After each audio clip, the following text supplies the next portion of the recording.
मंचस्थ श्रद्धेय संतजन,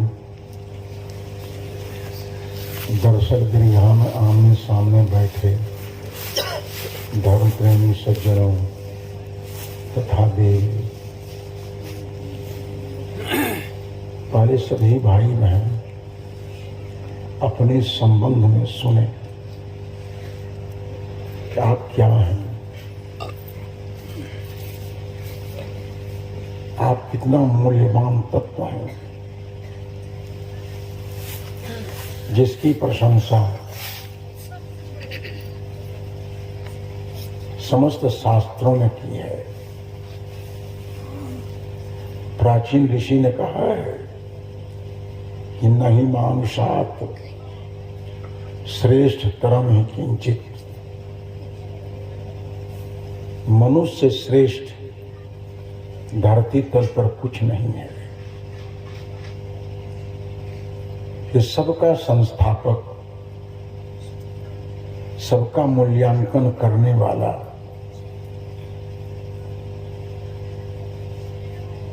सारे वैज्ञानिक आविष्कार करने वाला, गद्यात्मक पद्यात्मक विपुल साहित्य का भंडार जिसके दिमाग की उपज है,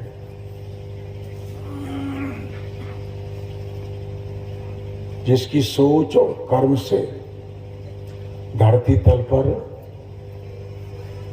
गगनचुंबी इमारतें खड़ी हैं, जिसकी बुद्धिमत्ता से बड़ी बड़ी नदियों पर पुलों का निर्माण करके एक दिशा को दूसरी दिशा से जोड़ दिया है। बड़े बड़े कल कारखानों का निर्माण हुआ है।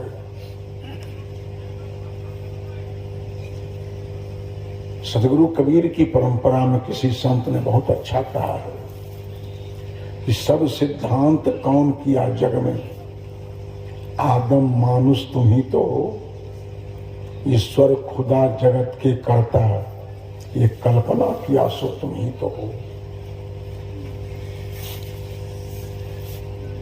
एक पंक्ति में कहा जा सकता है कि मानव तू सबसे महान।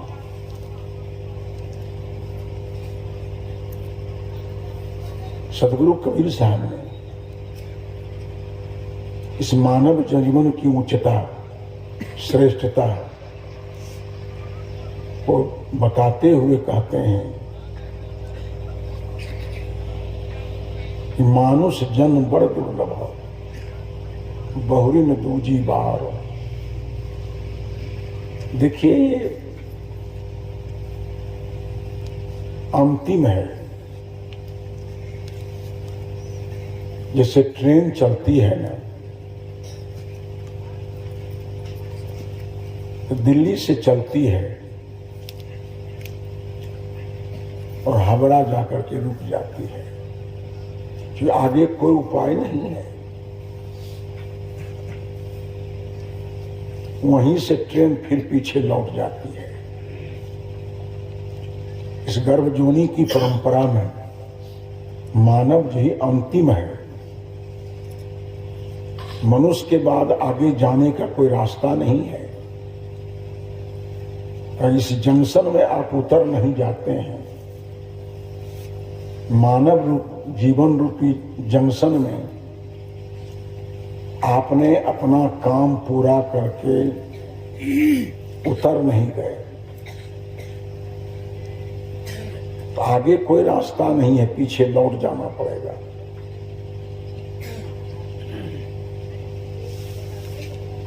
महामना गोस्वामी तुलसी ने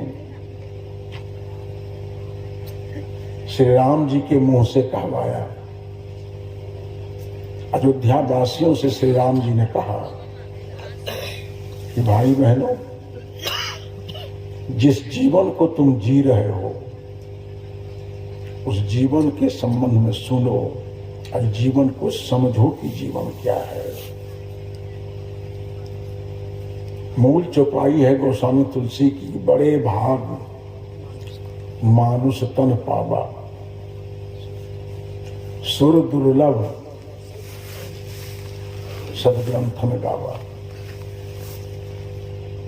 का विशेषता क्या है इसकी? का साधन धाम। साधन कहते हैं औजार को, साधन कहते हैं उपकरण को, जिससे कार्य को हम साधते हैं उसको हम साधन कहते हैं। जिन साधनों के प्रयोग से हम भौतिक विकास कर सकते हैं, भौतिक जीवन को सुसंपन्न बना सकते हैं, धन संपदा संपन्न जीवन बना सकते हैं, जिन साधनों के प्रयोग से नित्य निरंकुश निरापद शाश्वत शांति की अनुभूति कर सकते हैं, यानी मोक्ष लाभ कर सकते हैं, उन सारे साधनों का धाम माने मकान है। गोस्वामी तुलसी ने कहा कि साधन धाम कहीं भीख नहीं मांगना है। अपने जीवन को हम समझते नहीं हैं, इसकी गुणवत्ता को हम समझते नहीं हैं। तभी सदगुरु कबीरदेव ने कहा कि अपने गुण कह अवगुण कहूं, यही अभाग जो तुम न विचारहु। तुम सर्वगुण संपन्न हो, सर्व साधन संपन्न हो, फिर भी तुम विपन्न होकर के पत्थरों के सामने, पेड़ के सामने, मिट्टी के ढेले के सामने जहां के तहां गिड़गिड़ाते हो। अपने जीवन की गुणवत्ता को समझो कि यहां वहां जहां तहां गिड़गिड़ाना तुम्हारा छूट जाएगा।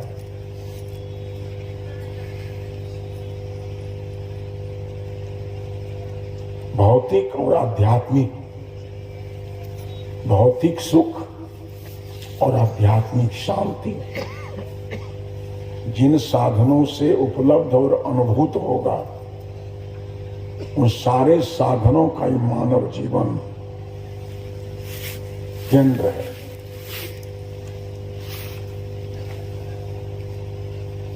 केवल उन साधनों का प्रयोग करना जाना। मैंने कहा कि नहीं मानुषात श्रेष्ठतरम ही किंचित। धरती तल पर मनुष्य श्रेष्ठ कुछ नहीं है। बहुत से लोग कहते हैं ओम क्या है? ओम ही सृष्टि का कारण है। और ओम का कारण कौन है? मनुष्य। ओम शब्द भी मानव मस्तिष्क से ही निश्चित हुआ है। तो पहले मनुष्य की पहले भाषा, पहले मनुष्य अपने हृदय के भाव को दूसरे तक पहुंचाने की आवश्यकता पड़ती है, तब भाषा का इजाद हुआ। भाषा तब वर्णमाला, तब ग्रामर। ओम में अकार है, उकार है, मकार है। छोटे छोटे बच्चे व्याकरण जानते हैं। हित प्लस उपदेश हितोपदेश हो जाता है। उसी तरह से अ प्लस उ है, अ मिला करके गुण संधि ओ हो गया। अब मकार है वो अचहीन है, उसका चांद बिंदु अनुसार वगैरह बन गया। ये संधि करने वाला कौन है? अगर मनुष्य नहीं होता तो अ उ को संधि करके ओ बनाता कौन? अचहीन मकान का चांद बिंदु और अनुसार बनाता कौन? इस ओम में विश्व है, तेजस है, प्राज्ञ है। उपनिषद की भाषा में सतरजतम है।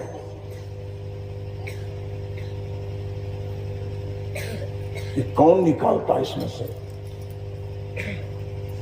तो ओम के भी रचयिता मनुष्य है।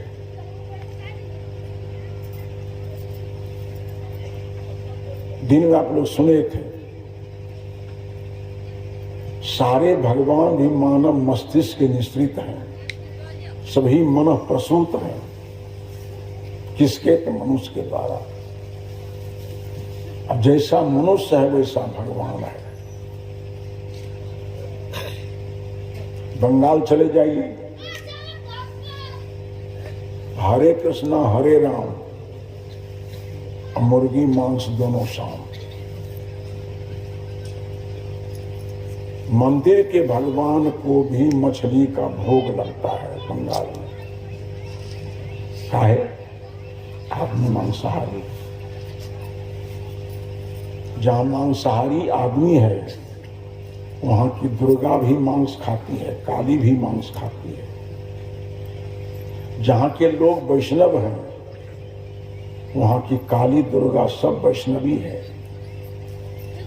सब फलाहार करती है, मिष्टान्नाहार करती है। इस सब का संकल्प करने वाला मनुष्य है। मानव तू सबसे महान। अपनी गुणवत्ता को सभी भाई बहन समझें।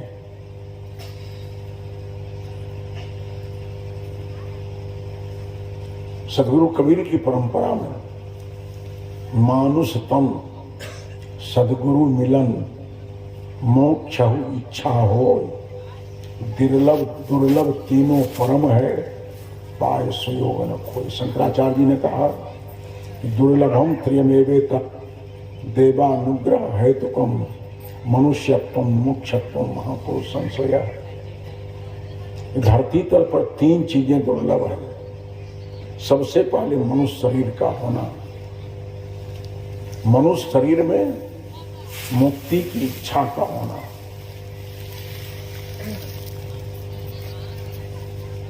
और हमारे जीवन में उदित सारे संदेहों का निवारण करने वाले संत सदगुरु।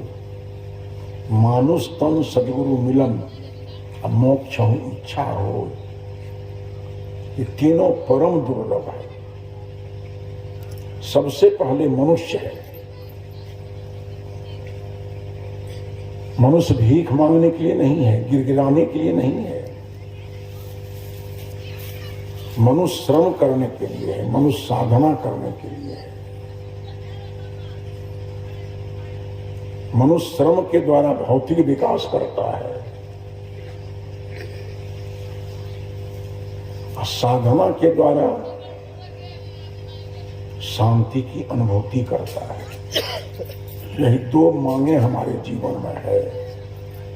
भौतिक सुख चाहिए, बढ़िया भोजन, बढ़िया कपड़ा, बढ़िया मकान, बढ़िया बाल बच्चा, बढ़िया हमारा शरीर, ये सब बढ़िया बढ़िया है। ये सब आपकी श्रम से होगा। भीख मांगने से अन्न नहीं मिलेगा। भीख मांगने से, चाहे सरस्वती से, चाहे गणेश से, किसी से विद्या नहीं मिलेगी। विद्या भी श्रमार्जिता है। श्रम से विद्या आती है।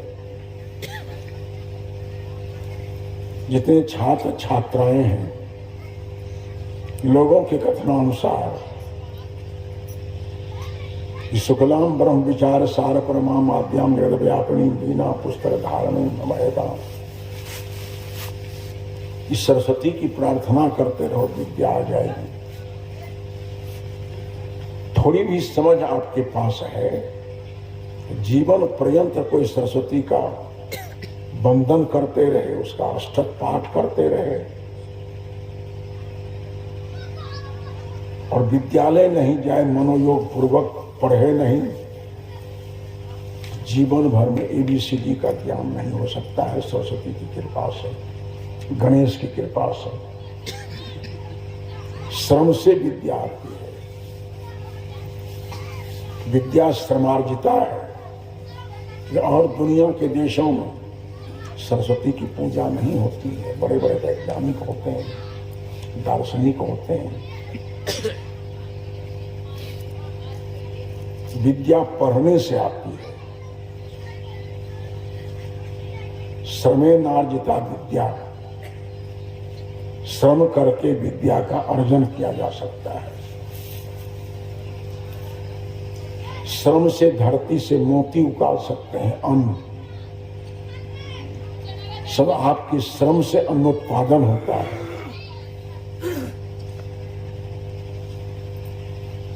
जितनी जरूरत की चीजें हैं, रोग लगते हैं दवा लेते हैं, दवा की फैक्ट्री है, उस फैक्ट्री में दवा का सर्जन करने वाला, बनाने वाला इंसान बैठा हुआ है।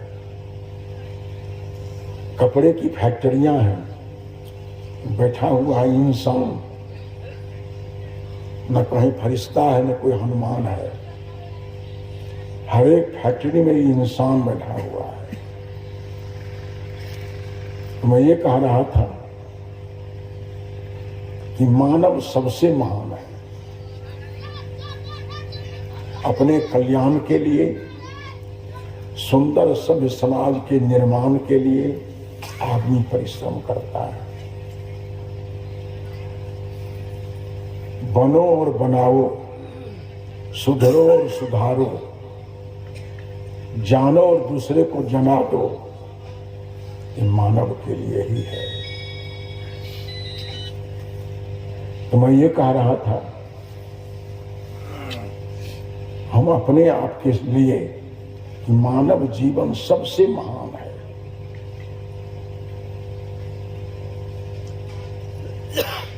ये मानव जीवन देवालय है। देह देवालय प्रोक्तः जीवः सः शिव उच्यते। आप सभी भाई बहनों का शरीर शिवालय है। इस शिवालय को समझो, इस शिव तत्व को समझो। बाहर के मंदिर मंदिर नहीं है, वहां कोई शिव तत्व नहीं है।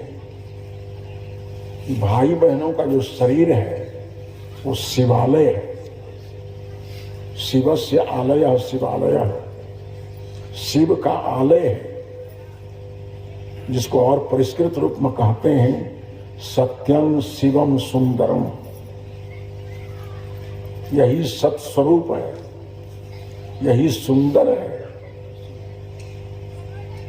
और यही शिव है। सत्य है, शिव है, सुंदर है। तो शरीर शिवालय है। सबसे पहला काम तो ये है कि शरीर को शिवालय बनाकर रखिए।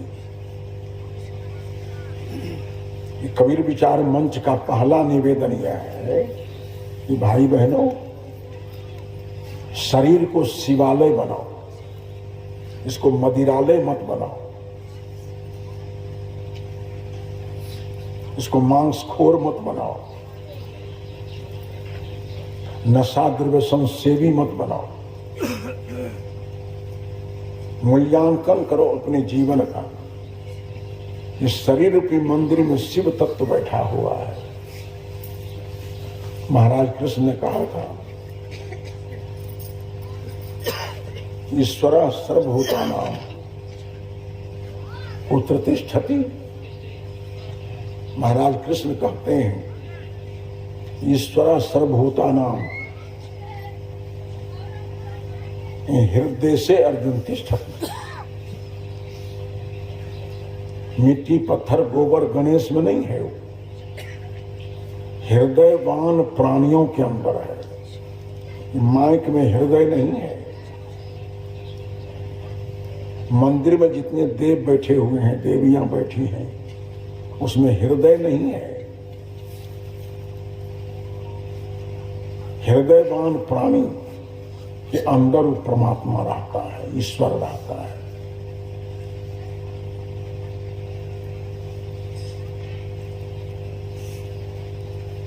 आपका शरीर ईश्वर निकेतन है। आपके द्वारा कल्पित जो मंदिर है, निर्मित मंदिर है, उसकी पूजा अर्चना वंदना आप कैसे करते हैं? लाजिम की बात है। जिन मूर्तियों का निर्माण आप करते हैं वो पत्थर है, मिट्टी है। उपासना का आधार है, किसी समय इसका स्पष्टीकरण हो जाएगा। वहां जीवंतता नहीं है, आपकी भावुकता है। वहां जाकर क्या करते हैं, बढ़िया किस्म के मोमबत्ती जलाते हैं, बढ़िया क्वालिटी की मिश्री चढ़ाते हैं। और जिस मंदिर में स्वयं परमात्मा बैठा हुआ है, सदगुरु कबीर के शब्दों में, गढ़ी जो अपने हाथों से प्रभु ने 9 महीने में बना के मूर्ति सुंदर है, बैठा आप सीने में। न कोई पूजता उसको, लगे मृगजल के पीने में, भटकते द्वारिका काशी फिरे मक्का मदीने में। उस स्वरूप बोध के अभाव में कितना भटकाव हमारे जीवन में है। सदगुरु कबीर देव कहते हैं, ए अविवेकी लोगों, जेह के ही कारण बन बन फिरो, या जेही कारण बन बन फिरो, सो बैठा घटमान। जिसके लिए तुम बाहर बाहर भटकते हो, वह सत्ता तुम्हारे अंदर है। तुम्हारे अंदर नहीं है, तुमेव, तुम ही हो। तत्वमसि, तुम वही चेतन सत्ता हो। आप सभी लोग चेतन सत्ता हैं, राम तत्व हैं, ईश्वर तत्व हैं, ब्रह्म तत्व हैं। अपने जीवन को समझिए। जहां मिट्टी पत्थर की मूर्तियां हैं, वहां आप बढ़िया मराठा अगरबत्ती जलाते हैं। और जिस मंदिर में भगवान स्वयं बैठा हुआ है, भगवान के मंदिर के दरवाजे पर लैला मजनू बीड़ी और सिगरेट धूकते हैं। कैसी समझदारी। जो मूर्ति मंदिर की खाती पीती नहीं है, सांस नहीं लेती है, सुगंध नहीं जानती है क्या होता है, वहां मराठा अगरबत्ती जलती है। इतनी समझ उल्टी हुई है लोगों की। जिस मंदिर का भगवान कुछ स्वाद वगैरह नहीं लेता है, उसके सामने मिश्री है। जो परमात्मा सुगंध दुर्गंध का ज्ञान लेता है, स्वाद लेता है, उसके सामने लैला मजनू है, सिगरेट है। यहां तक कि मांस और अंडे वहां दिए जाते हैं। इस शरीर के मंदिर को सभी लोग सही मंदिर बनाओ, इसको शराबालय मत बनाओ। जिस समय आप तंबाकू रगड़ते हैं और उसका पराग नाक में जाता है, तो भीतर के परमात्मा का प्राण आकुल व्याकुल हो जाता है। छींकते छींकते परेशान हो जाते हैं। परमात्मा को खैनी से नफरत है। एक बार मैं पटने में था, एक चांदसी डॉक्टर था। शाम को मैं गाड़ी से चला जा रहा था,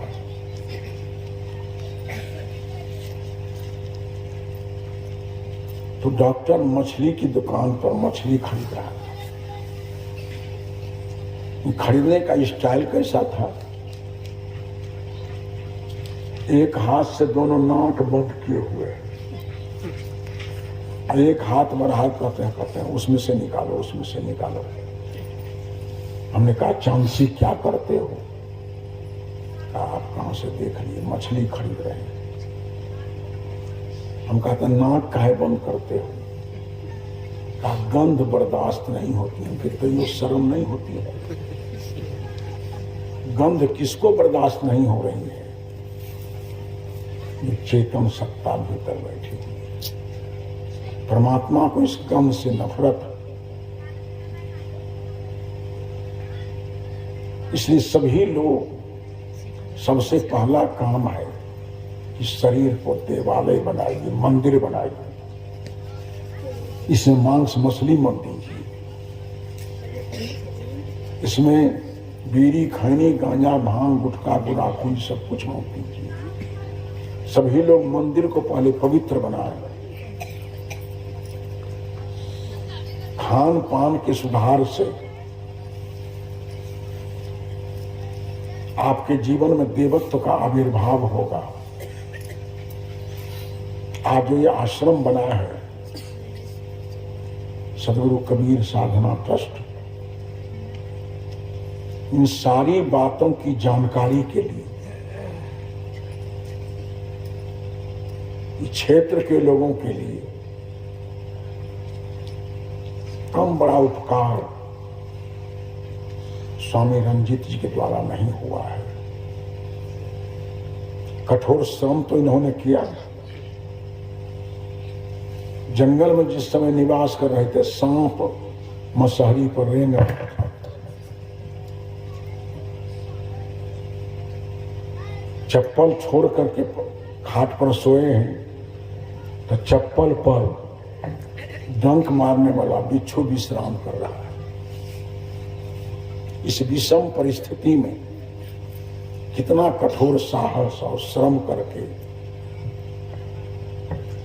ज्ञान केंद्र इस आश्रम का निर्माण हुआ। परिश्रम तो इन्होंने किया। इन क्षेत्र के लोगों की पीढ़ी दर पीढ़ी को ज्ञान प्रेरणा मिलती रहेगी। लोगों को इतना बड़ा उपकार इनका है। एक आदमी पेड़ लगाता है और पेड़ लगा करके मर जाता है। इस समाज की पीढ़ी दर पीढ़ी के लोग उस पेड़ के फल खाते रहते हैं। आज इस निर्जन वन में आज कुछ लोग बैठे कह रहे हैं कि साहब इस सड़क से आना जाना कठिन था। इतना भयावह।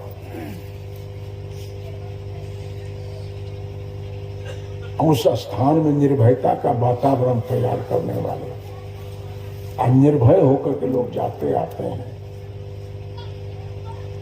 और निर्भयता का विस्तार होगा, सदाचार का विस्तार होगा, सात्विक खान पान का विस्तार होगा, इंसानियत का विस्तार होगा, मानवता का विकास होगा। इस आश्रम के नेतृत्व में तो मैं ये कह रहा था कि मानव को मानवीय विचारों से अलंकृत करने के लिए सदगुरु कबीर साधना ट्रस्ट विदेश्वर धाम पीढ़ी दर पीढ़ी काम करता रहे। यही सारी शिक्षाएं मिलेंगी। मनुष्य मनुष्य बने।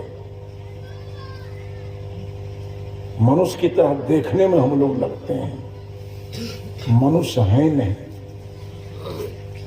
वैदिक ऋषि के सामने घोड़े जाते हैं, बैल जाते हैं, हाथी जाता है। किसी हाथी को वेद के ऋषि नहीं ने कहा कि हस्ती भव, अश्व भव। या अश्व घोड़ा घोड़ा की तरह लगता है, घोड़ा है। हाथी हाथी की तरह लगता है, हाथी है। सारे जानवर जानवर की तरह लगते हैं, जानवर हैं। मनुष्य गुजरता है वैदिक ऋषि के सामने से, उसको संदेह होता है कि मनुष्य की तरह लगता है, मनुष्य है नहीं। ऋग्वेद ऋषि ने मंत्र कहता है कि मनुर्भव, ए मनुष्य की तरह लगने वाले प्राणी मनुर्भव, मनुष्य बनो। मनुष्य मननशील प्राणी होता है, मनुष्य विवेकशील प्राणी होता है। मनुष्य अपना कल्याण, सुंदर सभ्य समाज के निर्माण की भावना वाला होता है। मनुष्य अपना कल्याण भी करता है, सुंदर सभ्य समाज का निर्माण भी करता है। स्वयं नशा मुक्त जीवन जीता है। नशा मुक्त जीवन जीने की समाज में प्रेरणा भरता है। मानव जीवन बहुत महत्व का है। जीवन है अनमोल। भजन सुना आप लोगों ने, हमारा आपका जीवन बहुत अनमोल है। इसी शरीर से श्रम करके भौतिक जीवन को धन संपदा संपन्न बना सकते हैं। इसी शरीर से न्यायोचित श्रम करके परिवार, समाज, देश में हम सम्मान लाभ कर सकते हैं। धन संपदा संपन्न जीवन हो सकता है, सम्मानित जीवन जी सकते हैं, समृद्ध जीवन जी सकते हैं। और इसी मानव जीवन में ध्यान, साधना, सत्कर्म, सदाचार करके इंद्रिय और मन तल से ऊपर उठकर आत्मबोध प्राप्त करके मोक्ष लाभ कर सकते हैं। तुलसीदास जी ने कहा, मोक्ष कर द्वारा सारे दुखों की आत्यंतिक निवृत्ति रूप मोक्ष का दरवाजा है ये शरीर। मानव से मेरा मतलब है स्त्री पुरुष संयुक्त समाज। आप लोग मानव हैं तो बहने मानवी है। मानव समाज से मतलब है मानव और मानवी दोनों भौतिक सुख लाभ करने में, ध्यान साधना करने में, सत्कर्म सदाचार करने में और ध्यान साधना वैराग्य से मोक्ष लाभ करने में दोनों का समान अधिकार है। मानव भी अपने जीवन को महान बना सकता है तो मानवी भी अपने जीवन को महान बना सकती है। आज देखो दूर दूर से संत गुरुजन यहाँ आए हैं, प्रवचन दे रहे हैं। तो छत्तीसगढ़ से शिखा नाम की एक साध्वी आई आपके मंच पर, प्रवचन देकर चली गई।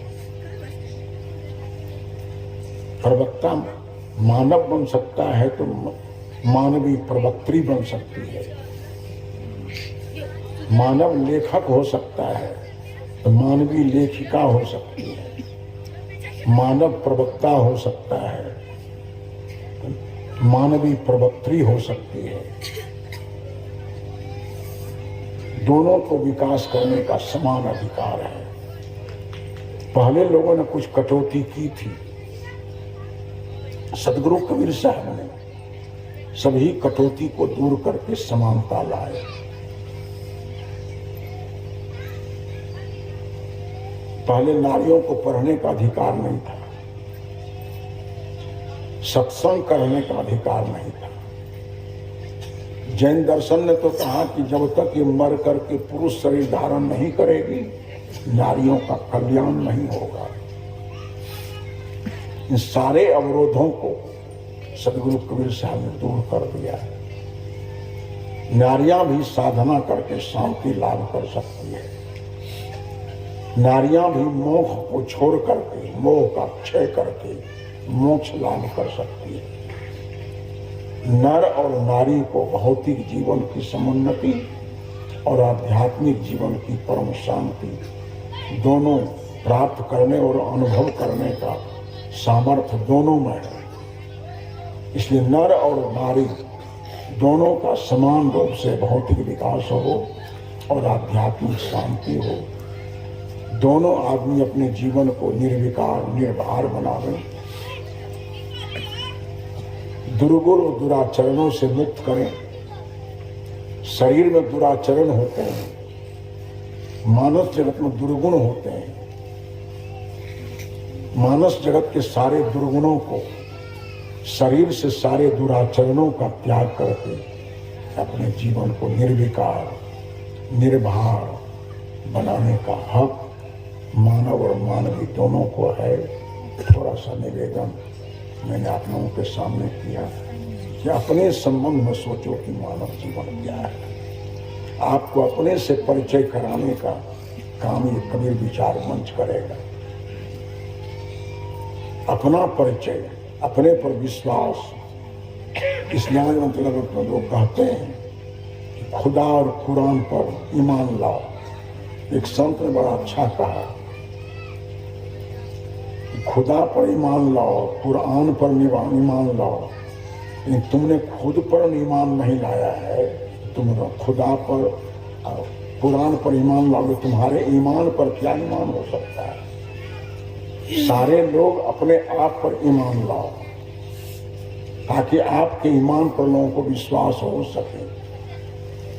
खुदा पर ईमान ले लेते हैं, कुरान पर ईमान ले लेते हैं, अपने आप पर ईमान नहीं लेते हैं। अपने को पहचानो, अपने को समझो और अपना कल्याण करने का निरंतर प्रयास करो। इन्हीं शब्दों के साथ इस सत्र में अपनी बातों को विराम देता हूँ। बोलिए सतगुरुदेव की जय, संत समाज की जय। परम पूज्य गुरुदेव जी